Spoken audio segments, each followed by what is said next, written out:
Hey guys, this is Rick. I'm going to do a slightly longer reference video on what happened with a fork in Bitcoin, how it forked into Bitcoin-BTC and Bitcoin-BCH.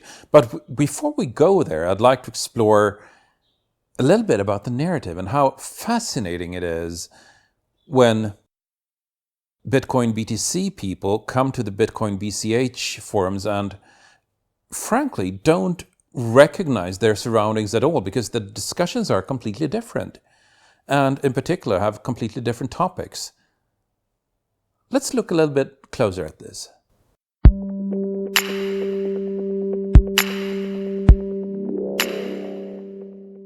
So in terms of motivation, we can summarize that by asking ourselves the simple question, why are we here?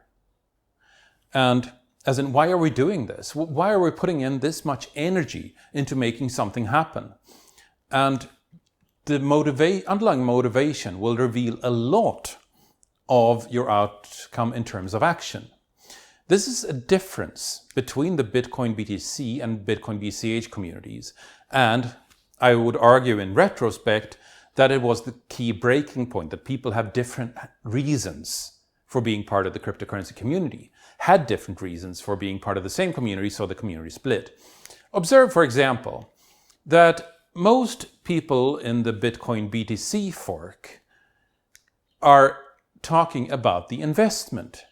If you're looking at the posts on Reddit r/r/Bitcoin, for instance, most of them are either memes about the price or talking about moons, when moon, and so on and so forth. And so when these people are going to the BCH fork of Bitcoin and observing and mentioning and trying to talk about the fact that lately the price ratio of BCH per BTC has dropped from about 0.10 to 0.08, there's no discussion at all about it. As in, it looks like the discussion is being suppressed. And, the thing here is that it's not really being suppressed. But as you know, the BTC fork of Bitcoin has a really, really tightly moderated community. Some would call it outright controlled, and I would not argue with such a description, as in it's a controlled narrative. And if you're coming from a controlled narrative community and seeing that whatever you're trying to talk about is just not getting anywhere, it's disappearing, it's getting downvoted, it's not interesting, then you would probably assume that it's being suppressed just the way your own community is. But that's not really what's happening here. Instead, the real reason is a completely different one. And in terms of group psychology, which I had to study as part of my officers training way back when, it's in academic terms, the reason the price is not being discussed in the Bitcoin Cash fork of Bitcoin is something called a Diffie-Hellman group affinity filter, first class. It is a collective disinterest in anything regarding this topic. Getting rich is simply not the reason we're here. It's not here. It's not why we're here. So why are we here? Well, if you want to know why we're here, let's go back another step and ask, who are we? Who was in the early Bitcoin community? And you can find two key groups, the activists and the entrepreneurs.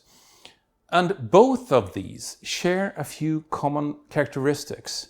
They're used to struggling. Activists are used to living off of whatever they can manage for the time being. Entrepreneurs are used to diving headfirst in and betting everything they have on an idea, so sometimes they're poor as well. But you can argue that entrepreneurs, are in it to make money. And it would be accurate.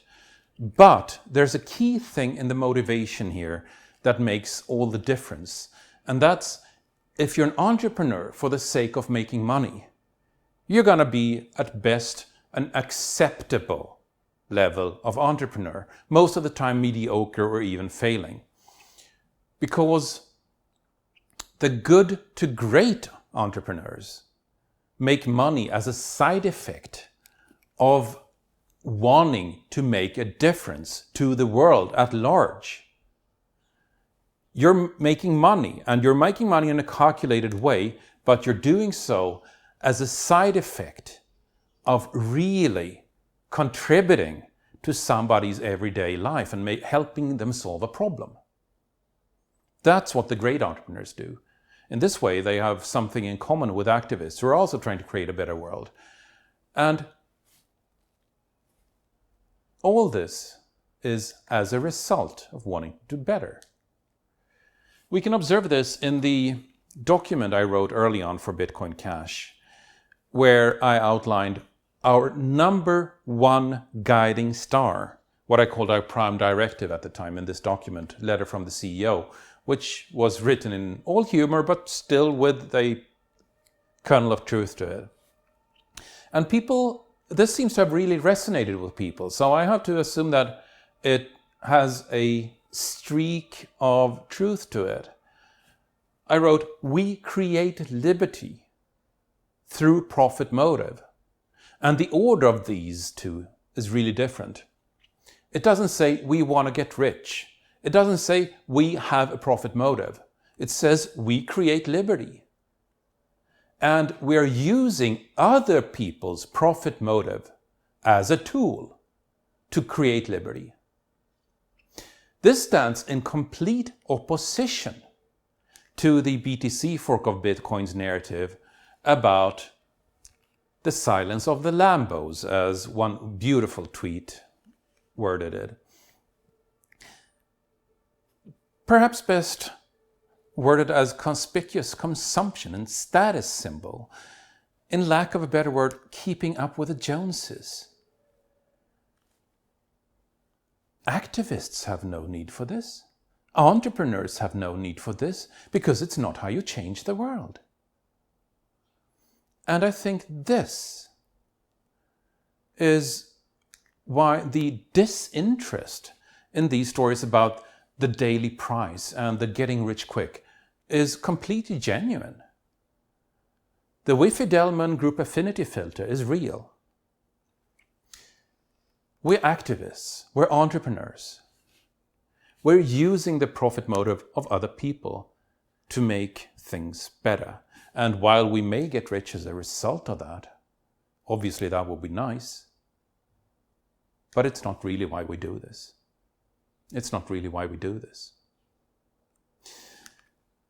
In the next video, I'm going to make a short reference presentation of how Bitcoin split in order to present the two Bitcoin forks whenever somebody wants more information.